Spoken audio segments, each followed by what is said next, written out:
Hey, it's me. And it's raining outside. There's nothing good on television. And so I thought, well, maybe I talk to you. Huh? Get a glass of wine. Let's talk. It's healthy, good for your heart, by the way. Yeah. I'm still on my thing about emotions. And I think I'll probably be on this for a long time. As I've said many times before, emotions,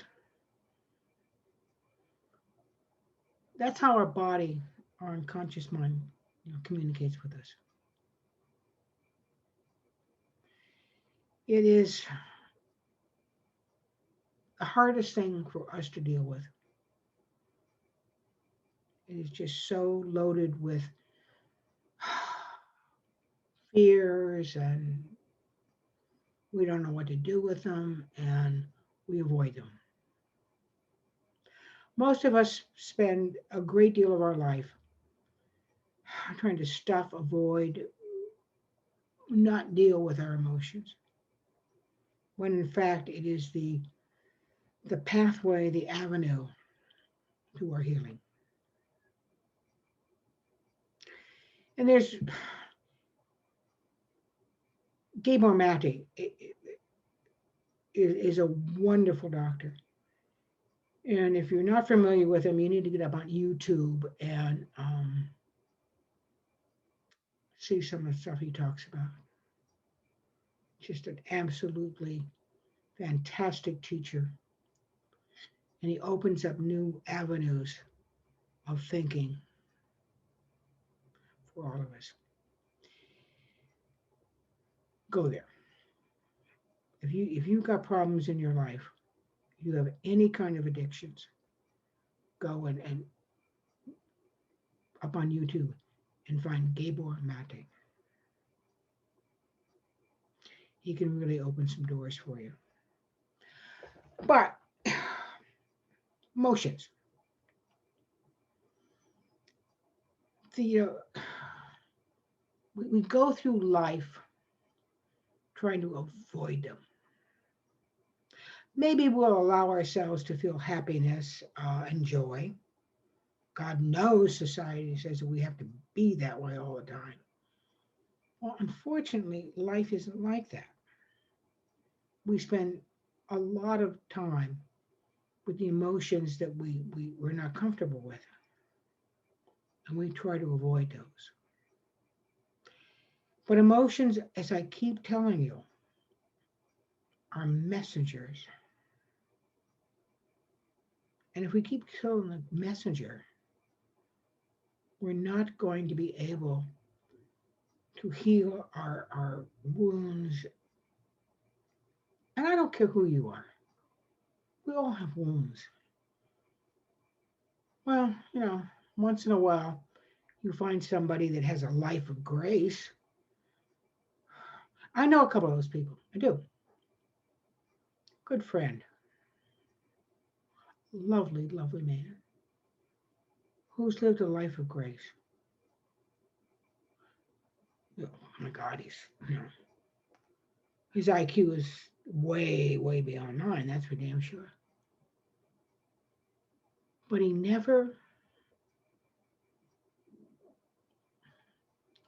had a great family. He was an only child, and they were good enough. They validated him, and he had a good life.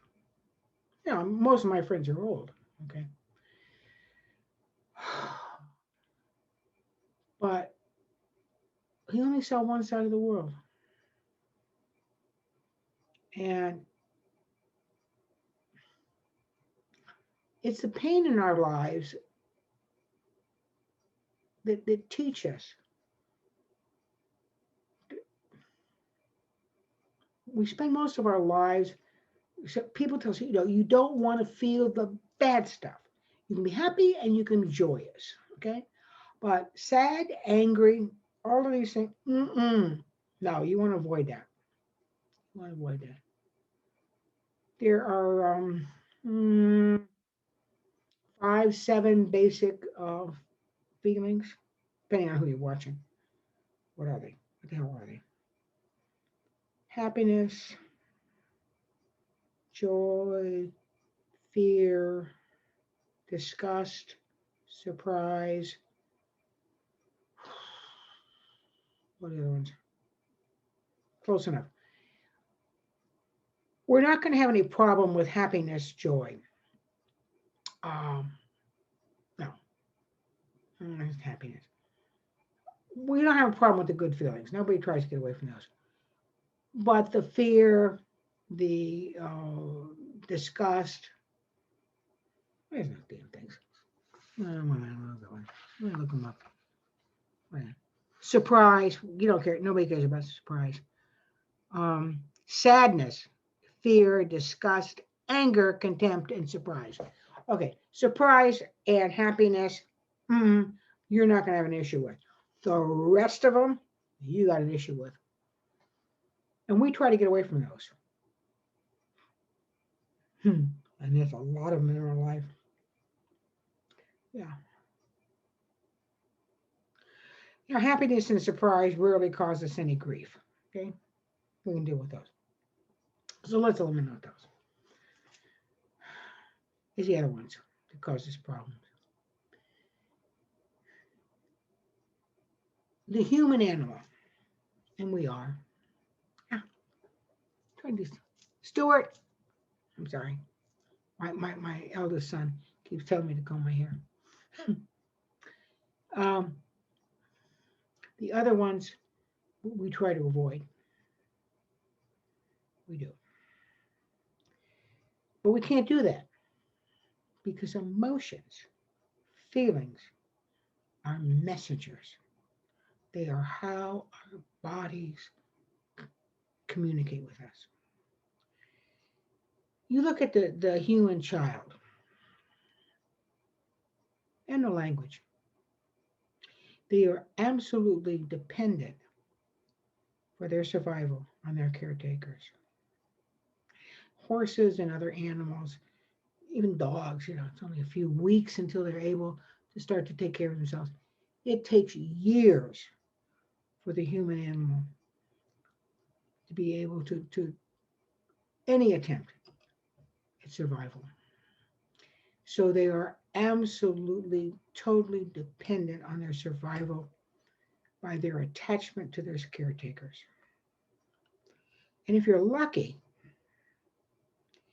you have a good enough caretaker. And I'm sure there's people out there that do,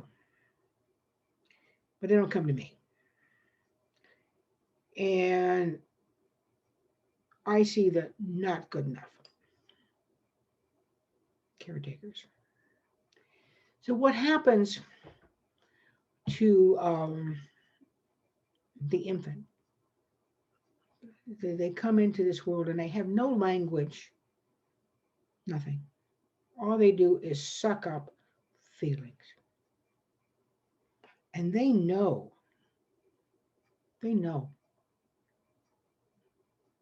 the feelings that are around them. And they really can tune in to their caretakers because their caretakers are primary to their survival. If your caretaker when you're, 2 months old doesn't bond with you, doesn't love you, doesn't want you, you can feel it. It's primal because you need that to survive. So how they feel and what they want, what their wishes are, is really important to your survival. If they don't love you and if they don't like you, don't take care of you. Don't respond to your crying. Don't respond to your needs. You will literally die. Yep. So it's in your best interest to keep those people happy. not to push anything that's going to upset them. We learn that. We don't need words to learn that. We just know.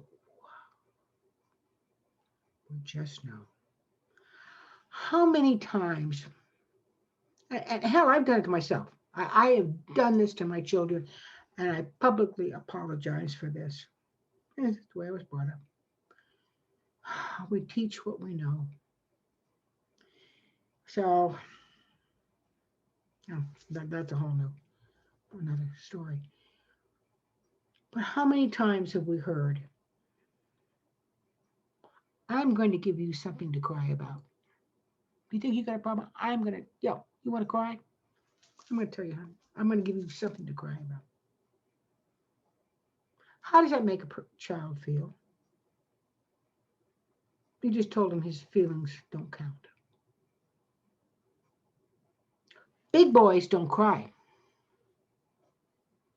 No, big boys don't cry. It's not okay to be afraid. You're a boy. You're a man. Man up. Man up. How many times you hear that? How does that make you feel when you're scared? When you're looking for somebody to protect you? And they tell you to man up. You'll learn to be quiet. Believe me, you'll learn to be quiet. And, ladies don't get angry. No, ladies don't do that. Well, I got news for you, Charlie Brown. Everybody gets angry. Yeah. So we were shamed, we were guilted, we were not validated for how we felt. And we needed that person.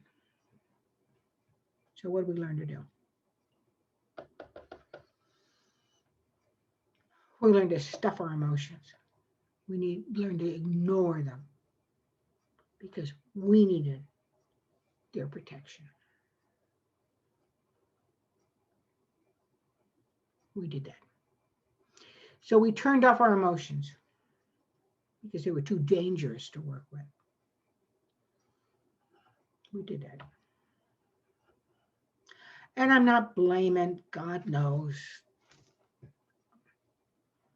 Our caretakers had their own problems. We had the Holocaust, we had the Depression. Obviously I'm old. But when I was raised, my grandmother, Christ, she was 50 years old. She came through the Black Plague, the Depression, all of those things. God, So who do you blame? That is a total waste. Okay, we don't need to blame anybody, but we need to recognize that there was issues, and not getting in touch with our emotions does not allow us to do that. So how in the hell are you going to be able to handle those wounds if you don't feel your emotions? Okay? A 2-year-old knows how he feels. I haven't much words, but he knows when he's sad, he knows when he's angry. When he's sad, he's going to cry. When he's angry, he's going to lash out and tell his mother, I hate you. And at the moment he does. Maybe he'll hit her. If he's got a really great mom, she'll say, okay, ignore it. And the kid will, whoop, it's gone. Something else grabs his attention, he goes on with life. He'll probably turn out not to be an addict. Okay? But that isn't what happens to a lot of us. No. We were told not to feel that feeling, that there was something wrong with us because we felt that feeling. We didn't have okay parents. And that's another subject, how to handle this. But if we want to improve our quality of life, we have got to get back in touch with our emotions because they're telling us what the problem is. So, some of the things that we do that we need to be aware of is how we handle these things. And I'm I'm not lecturing. Well, I guess I am, but I just want to share this shit with you. Okay, life is difficult. Jesus, it's difficult. We try to ignore it. And do you notice those stupid ass commercials on television that everybody's running around dancing? What do you think is going to happen when space people come and they come back and they see those damn commercials?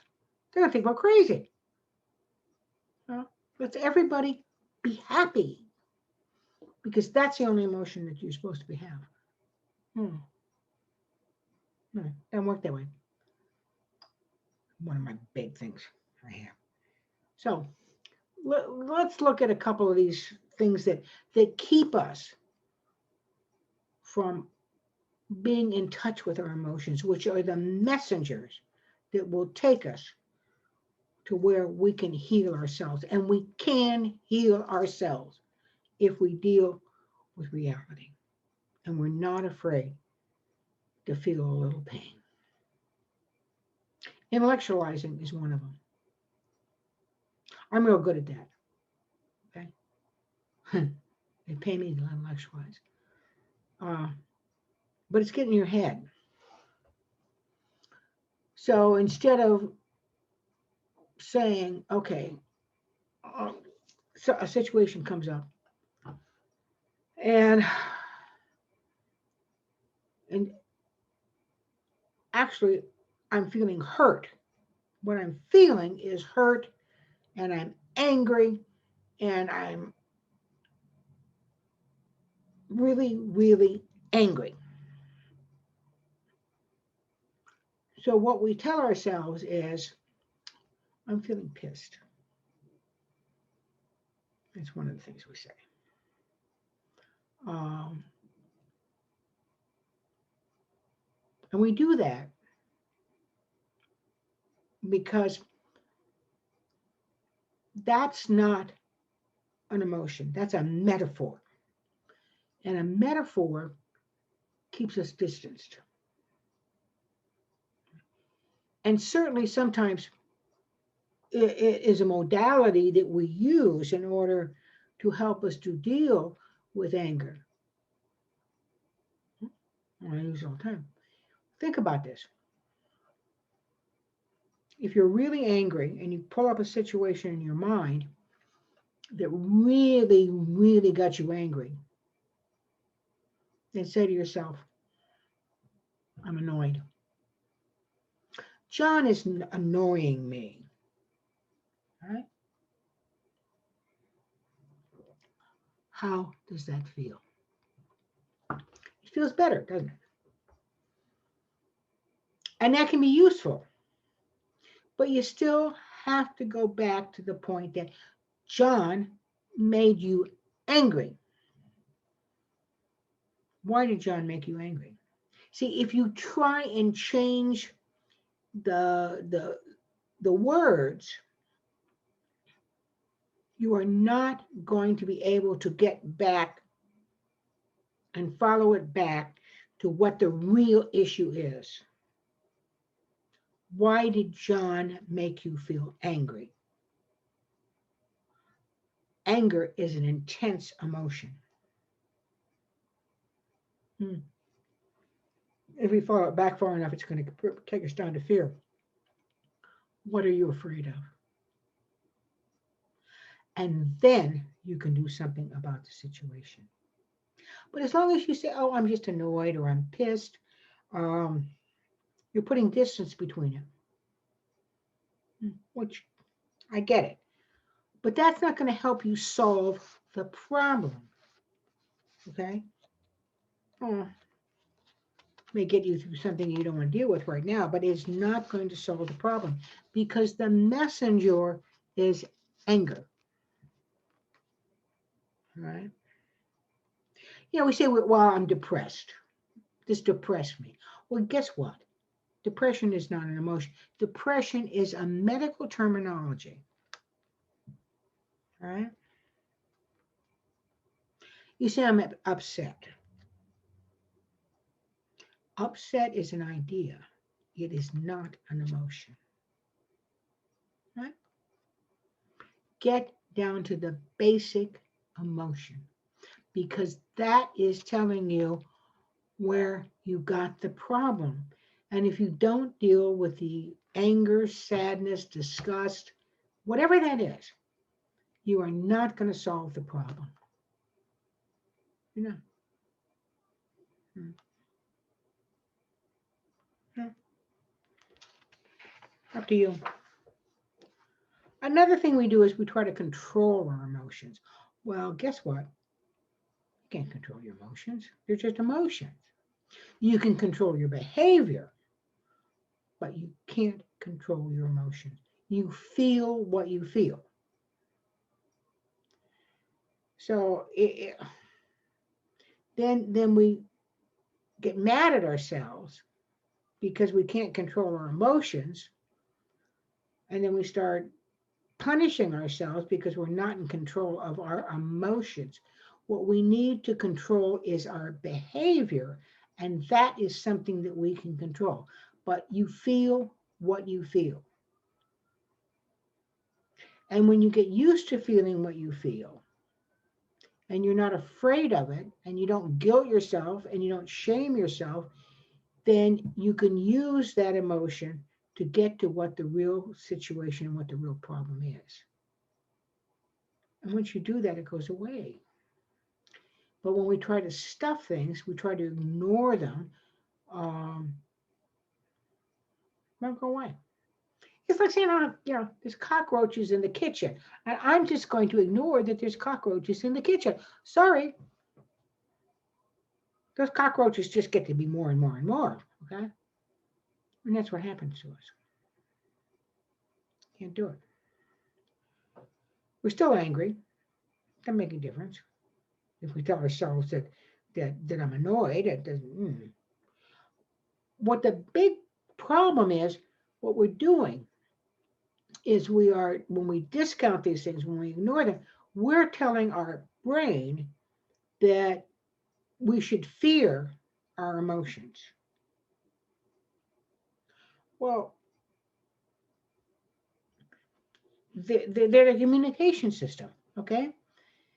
So, an emotion comes up that's unpleasant, and we try to get away from it. We miss the message. Emotions are just messengers. No, emotions are okay. It's what we do about them that we need to control. And then on top of that, then we start to judge ourselves, okay, which is absolutely not productive. Right? We feel what we feel. Okay, that's it. We just feel it. We can't help but feel angry. We don't have to do something about that anger. No. But if we become comfortable with our anger and acknowledge it, sometimes if you're like me, you're a volatile person, a person of passions. Yeah. Maybe you have to pick the broom up, hit the damn pillow, discharge that, whatever it takes. But if you don't acknowledge it and you don't know what's making you angry, it's going to keep coming up over and over again. It just does. So, no. We're all supposed to be happy. Well, you know what? I am sick and tired of being told I have to be happy all the time. No, sometimes I'm not. Sometimes I just have a fucking bad day. Yeah, I do. Don't you?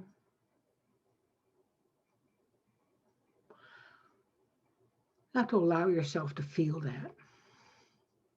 And when you allowed yourself to feel it, then you can go back and find out what's making this a bad day. What am I afraid of? What is this triggering? What am I flashing back to? You have to feel the emotion. And I'm not saying it's easy, baby. I'm not. I genuinely am not.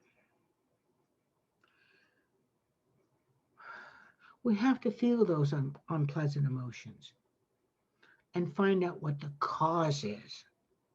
And sometimes it's something that goes back years and years and years.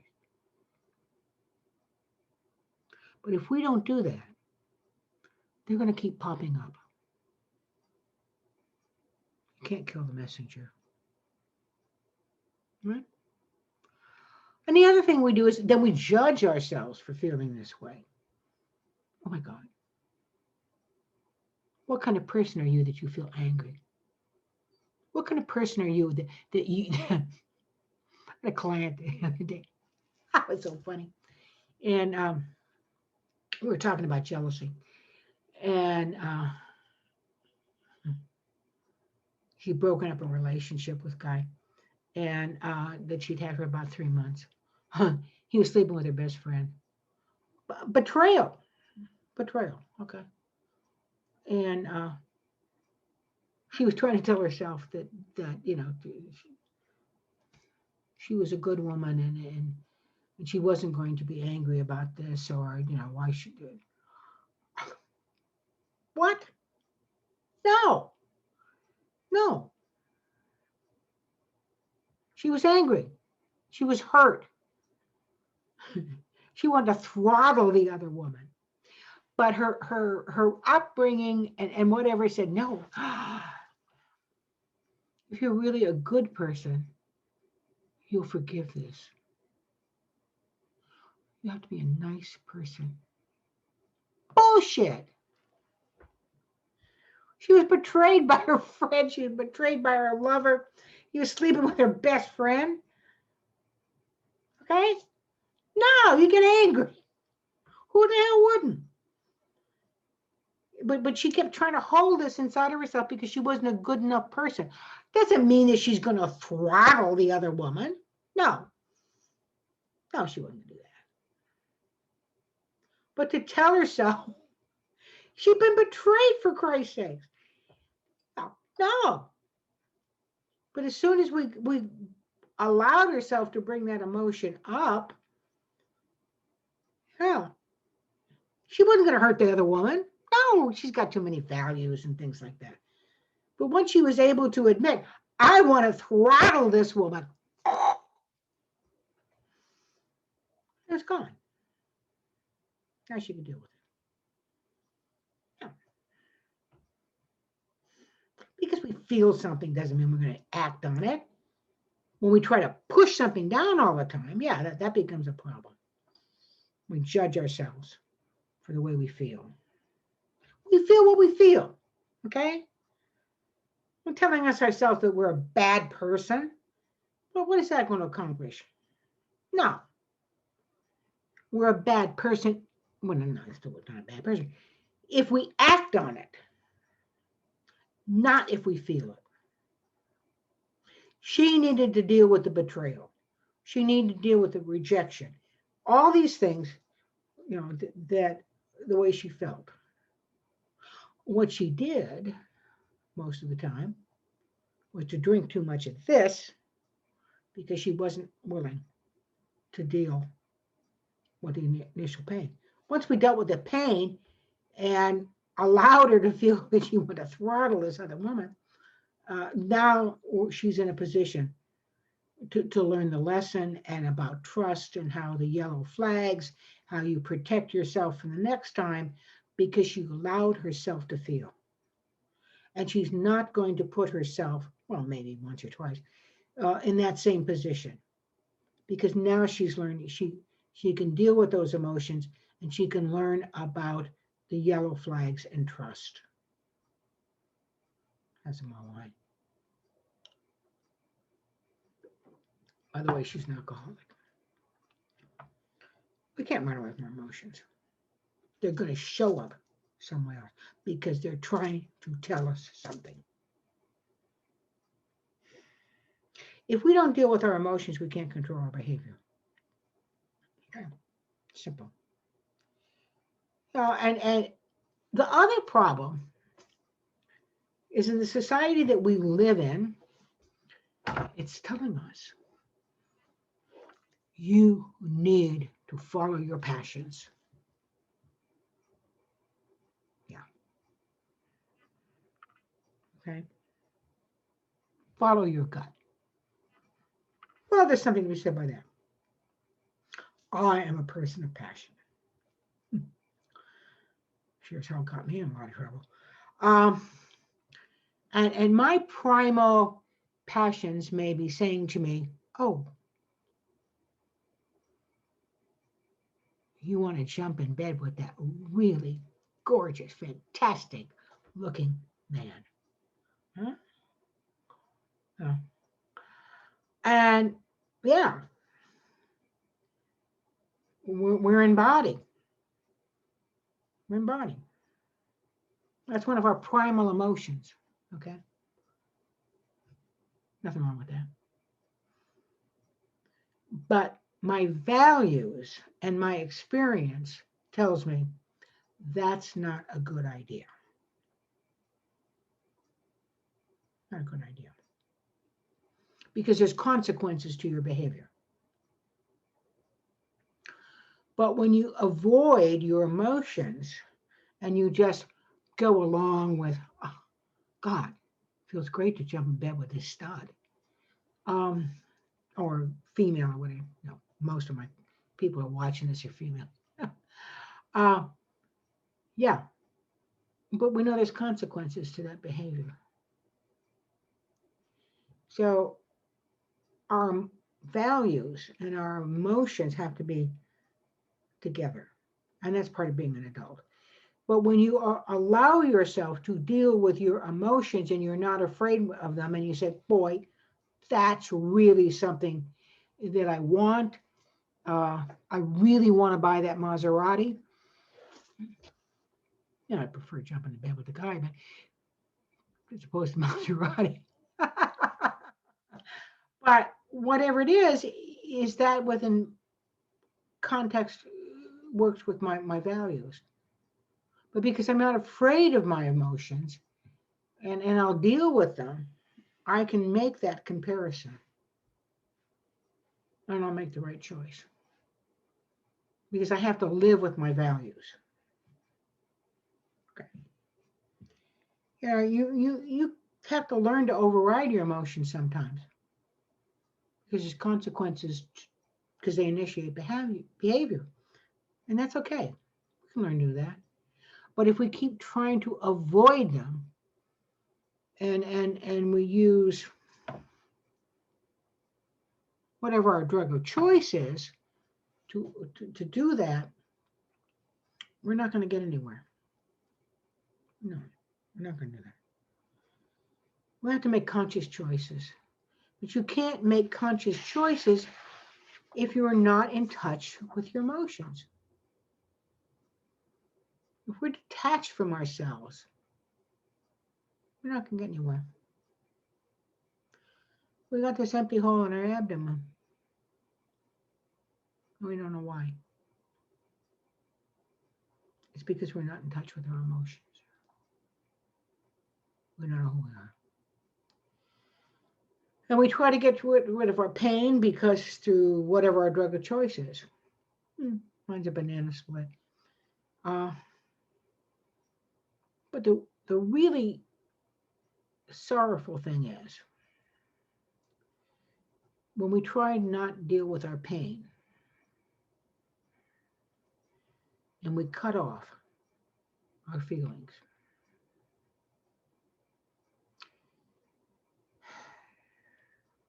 And if we choose to contain our not so good emotions, and we stuff them and we avoid them, then we're not going to be able to feel the happiness and joy in our life. And that's where depression comes from. No. If you want to feel that joy,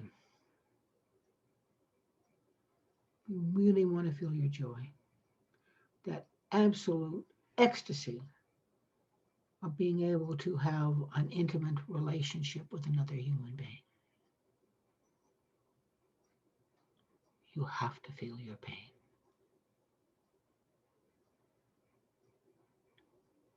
There's no, how does that thing go? The triumph of victory and the agony of defeat. The one, the one from the Olympics. You have to be able to feel both extremes. And you know what? You'll survive. You will survive. We all do. Don't run. Sorry.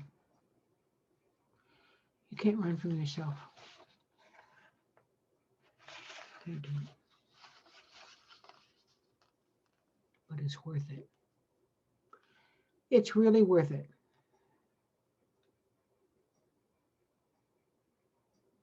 Yeah. You will never know the ecstasy unless you're willing to feel the pain. Okay? It is what it is. Good talking to you. Actually, I prefer white wine, but left over from a party. Okay. Want to chat again? Next rainy night, I'll do another one of these. Always good talking to you. Good night.